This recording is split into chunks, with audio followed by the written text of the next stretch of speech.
Today we are back to work on the Fummins build. Last episode we figured out our issue. We had a no crank condition, couldn't connect through the OBD2 port to do a path reset. The anti-theft light was flashing. It was a mess. We finally sorted that out. A lot simpler than we thought the issue would be, but got it sorted out, got this thing started for the first time. Now it's not running 100%. Basically, you can kind of hear some compression coming out the intake when it's idling. It seems like the valve lash might be set too tight on some of the intake valve rocker arms. So I'm just going through and resetting the valve lash on all the rocker arms, and then we're gonna try to start it up again and see where we're at. We're also gonna hook up to it with HP tuners and try to data log it running and see what we can see on that end as well. So I've already done a handful, but let's finish this out.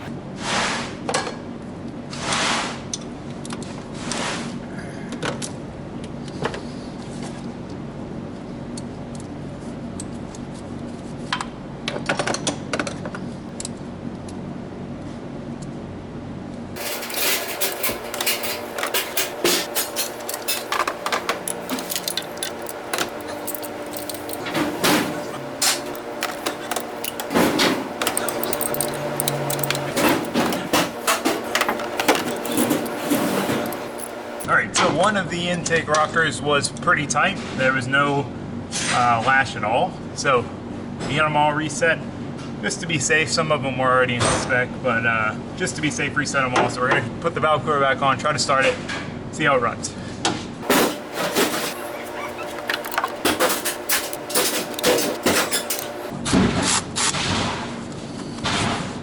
Alright, valve lash is reset. That was the idea of my friend Matt. He has a YouTube channel called Optimal Welding. I owe him a lot of credit on this whole swap situation. One, he's gonna help me tune it. He does custom tuning for Cummins stuff.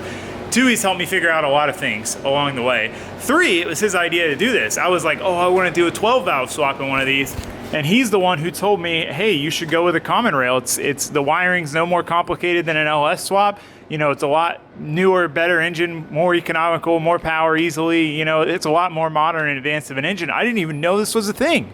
You know, and then I found the DCS swap kit, diesel conversion specialist. Anyway, huge thanks to him. But I emailed him and was like, hey, like, here's a video running. It's running kind of funny. Like, what are your thoughts? And he's the one who caught the whole like noise of the, it sounded like combustion getting out the intake. So anyway, every time I film something like this, it doesn't fix it, but let's see. Oh yeah. Oh, that is way better.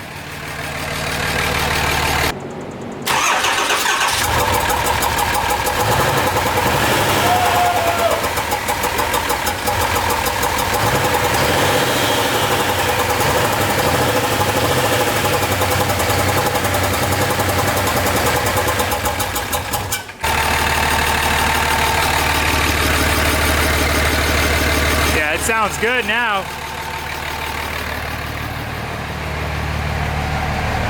Listen to that. No smoke. Oh, it's weird to hear Cummins in this thing, right? Oh, that is so exciting. Let's give her a little rev.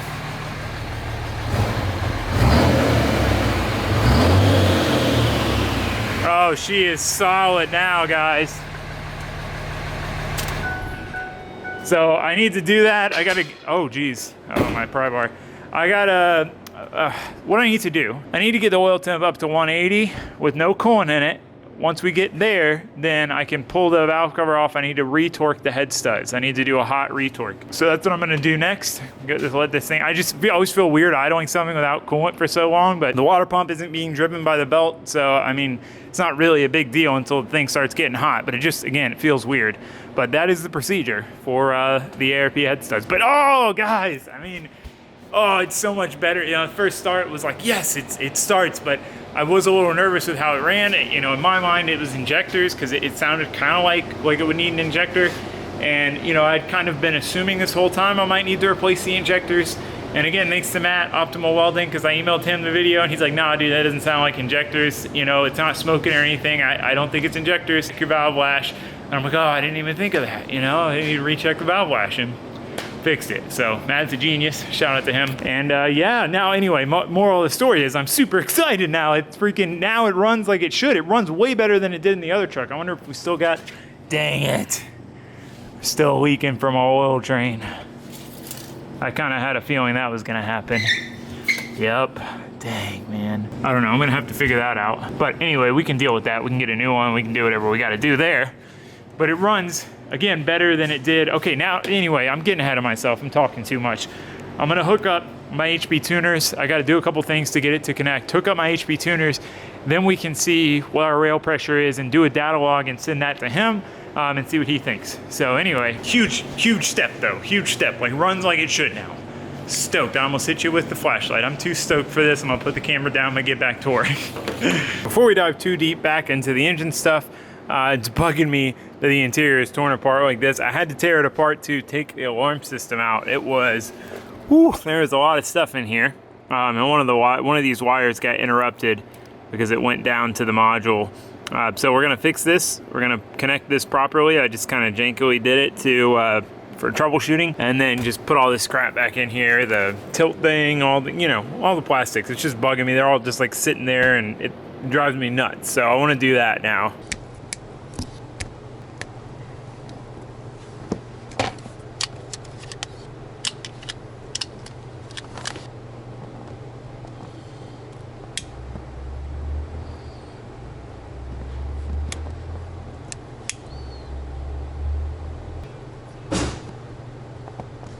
Just going through and taping up all these wires that were tapped into with that alarm. They're barely cut into. They use those vampire splices or whatever you want to call them, quick splices. But I still want to cover them up so they don't vibrate into each other and cause some sort of short or something. That would be my luck.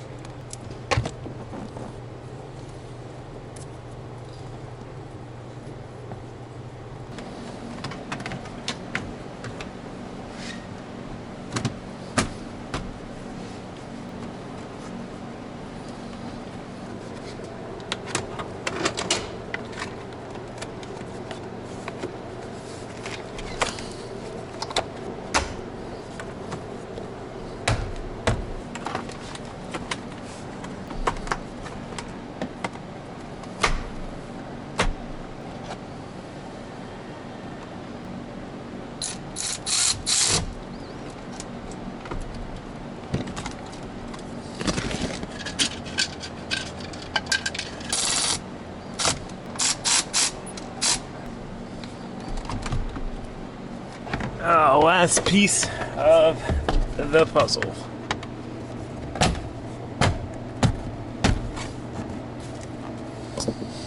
What's up, Sands? What are you doing?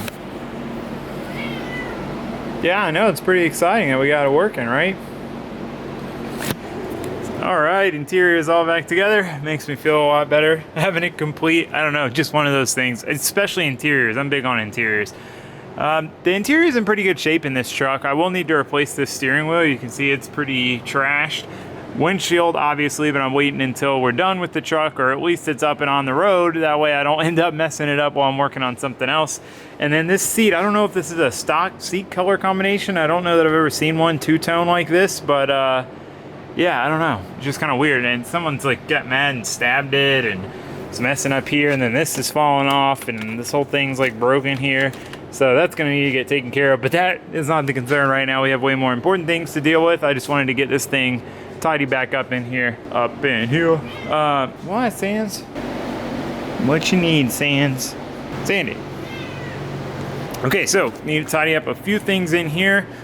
There's a lot of things before we're done to tidy up, but for the next step, I need to hook up like my alternator power wire, a couple other things here and there. I gotta fix my oil drain. It's leaking again, so I can't really tell. It looks like it might be cracked, the actual drain. It's kind of hard to tell. I'm gonna have to unbolt it, pull it off again, and see what we can figure out there. But fix those things or get those things ready, and then what we need to do is run this thing up to 180-degree oil temp and then retorque the head stud. So let's get back to work. All right, let's fire this bad boy up. See how she starts. Oh, we need fuel pump. I gotta wire that up too. That's on the list.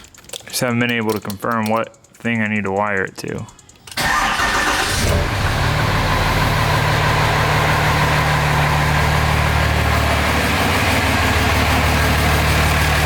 Let's check. I've never even looked at the oil pressure, but it should be reading. Oh, it doesn't have oil pressure on here.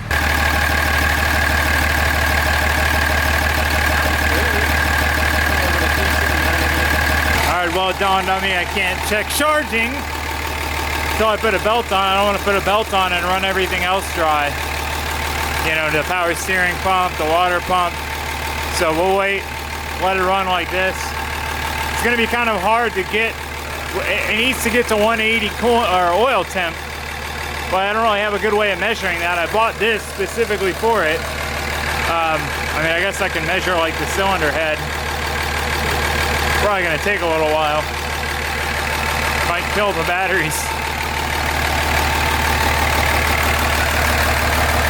Man, she's running good though. It's just so cool that it runs better than it ran in the Dodge. Like that normally doesn't work out well like that, where it runs better than it did in the vehicle it came out of. We got no smoke.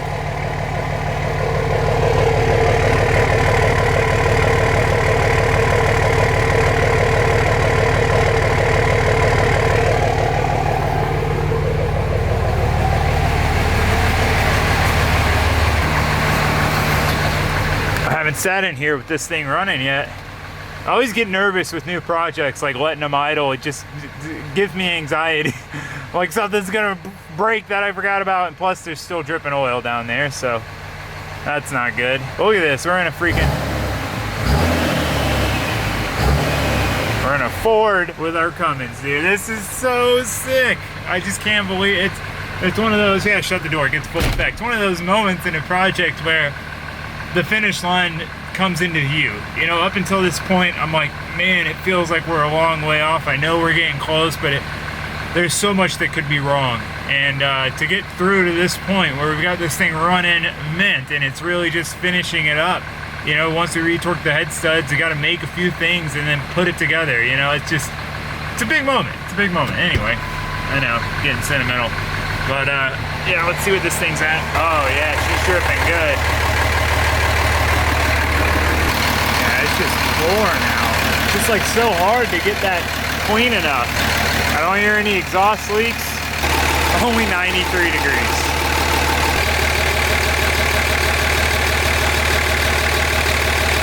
So far, so good. Gotta step back and take it in for a second.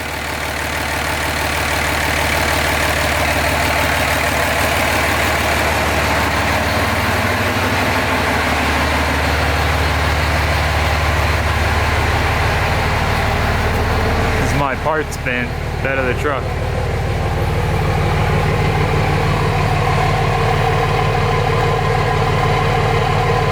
That is so cool, man.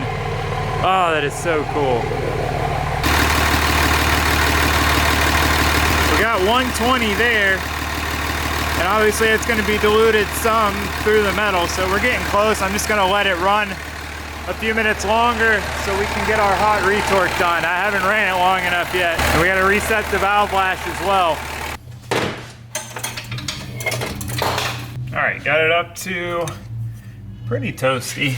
It was reading 140 on the oil filter housing, so presumably the oil would be closer to 180. I mean, we'll let it run for like 15 minutes, so you know, I don't think the 180 degree is super scientific. It's just basically you want to get a heat cycle, you know, where everything heats up, expands, and then retorque them so they're not loosened up any when that happens. It shouldn't be too bad to this retorque. We got to pull this guy off, the injector wires too, and then we should be able to get to all of them. I did kind of a trial run before I bolted the cab on, because my original thought was leave the cab loose, get it running, and then that way I could just yank the cab back off and do the hot retorque. But like I said, after looking at it, doesn't seem too bad. There might be a couple that we'll struggle to get to, but I think we'll be all right. I'm just glad it's running good, man. We're not on the home stretch yet. You know, we could put corn in this and the head gasket didn't seal or something. I really hope that doesn't happen. So I'm not gonna get too excited yet. Like I said, could still run into issues, but we're definitely doing all right at the moment. All right, we got it. Thought we had one stuck.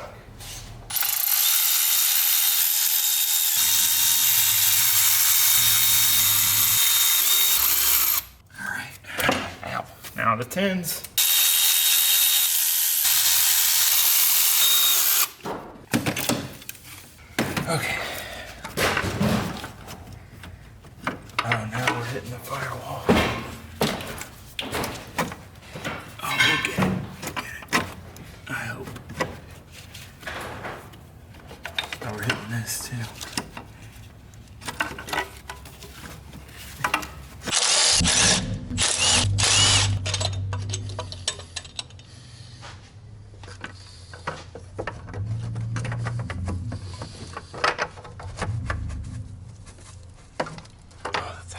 gloves back on. I think we'll get it though. Touching that heat shield portion of the firewall. Oh, got it just barely enough room. All right, I think we also have to pull our intake rocker on. So you know we're getting good oil up to the head. Ooh.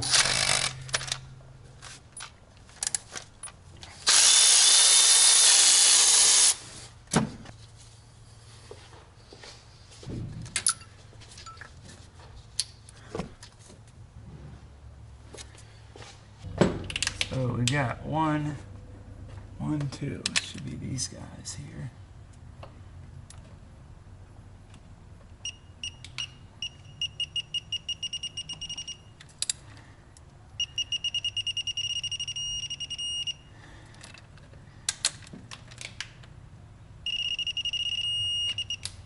Three, four.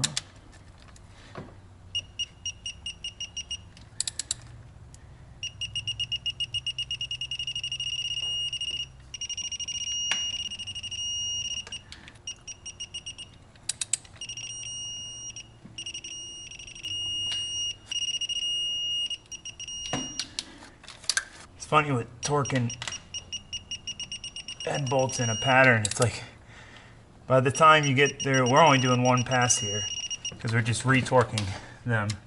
But by the time you get to the third pass, you usually remember the pattern well, but that's usually the last pass.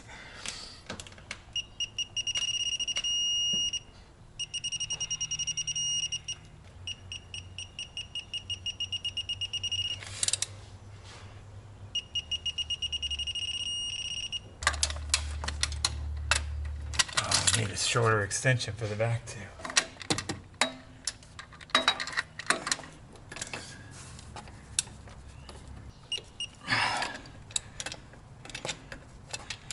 Okay.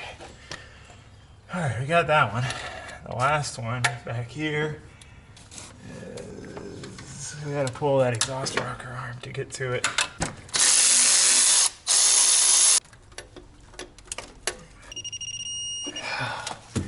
Success.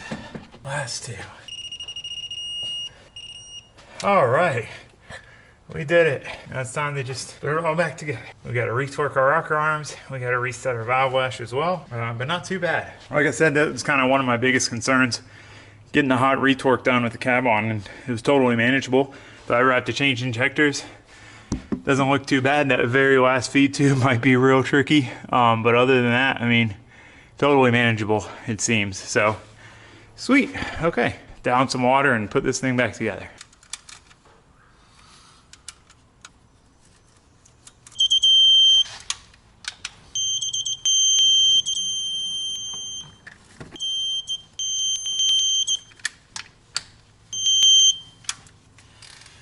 All right, making good headway.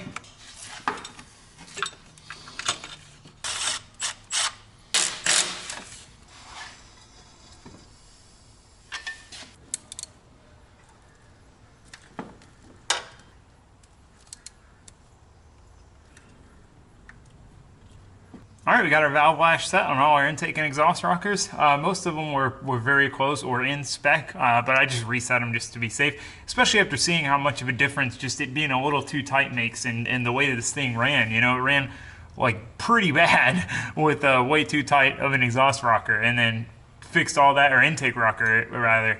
Fixed that, ran perfect. So definitely one of them things. Yeah, I think we're ready to throw the valve cover back on.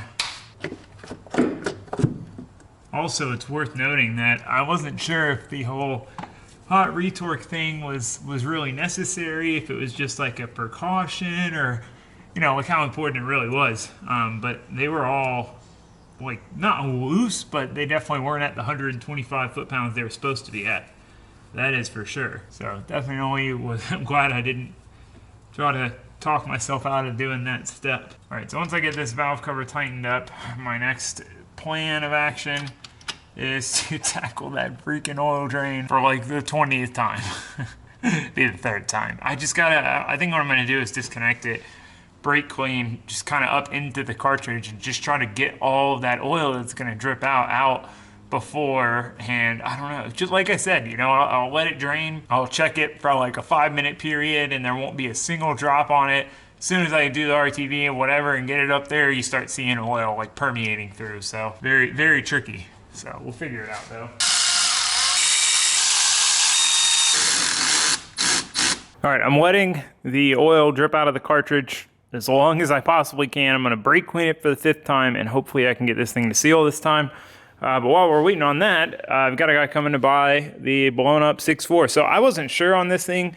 And yeah, I was looking at it before this other guy came and bought it, and it has a hole in the block. So I told this guy he's cool with it, getting $600 for it. I could probably get a little more if I parted out. Like took the turbos off, sold those and whatever, but like I'd never get around to doing that. So just gonna sell it as it is. Get it ready to go. Sandy, are you excited we're finally selling that engine? Yeah? You gonna help load it up or what? Yeah? No? I mean, I know you're the supervisor, so you don't normally do that kind of stuff, but it would be appreciated. Yeah. Look at that. It is so nice to have that thing out of the way. Hopefully somebody comes and buys this Dodge transmission soon. I'm terrible at selling things. As you can see, I got a bunch of stuff stacked up here. I got to mount those tires and whatever. But anyway, hopefully somebody buys that trans soon. That would be nice. Get that thing out of the way too. That's for my new sim rig, that seat out of the Miata. Got a new seat going in for that. There is a lot of new parts. Oh my God, Sandy here. There's a lot of new parts going on the Miata. A lot of it, I mean, basically not rebuilding the whole car, but a lot of stuff is getting replaced and upgraded. New PDM for the wiring, all new nicer weather pack connectors for that. So that should be huge improvement there. Just a lot of stuff. I'm really excited to dive into it. But first, we got to finish the, as Ben calls it, the Black Beauty. What do you guys think about that nickname? What do you think about it, Sands? Sandy? No, it's so dirty there. Do not roll there. It is so dirty. Anyway, let me know if you guys have any other nickname ideas besides the Fummins build. I'd love to hear them. But man, I'm so hyped on this thing. Just feels like so much more real now that it runs. But anyway, I got the engine out here. I got it ready to go. Sandy, don't walk. You go, move away from that. That's scary. Yeah, got it ready to go. Guy should be here in about an hour. Hopefully he buys it and we get this thing out of our freaking way, man. There it goes. Dun, dun, dun. She gone. Oh, that room. So much room for activities. So I'm gonna leave that oil drain flange to just sit overnight and hopefully all of the residual oil drains out. It just was oh, hi Sandy. And she's back. She's been inside for a while I've been messing around. Did want to get a bit more done than this, but I really want to finish that oil drain before I move on to something else. I want to get that sorted out. So we're good there, and then we can start making our AC lines, intercooler piping, radiator hoses. I mean, that's really what's next. We're not very far away. We really aren't very far away. Cleaning up some of the wiring, etc. You guys know the deal. But anyway, I guess that is going to be it for now. Dive back into this thing tomorrow and try to make some good headway. I'll see you guys then. Thanks for watching. Thanks for subscribing. Say bye, Sands.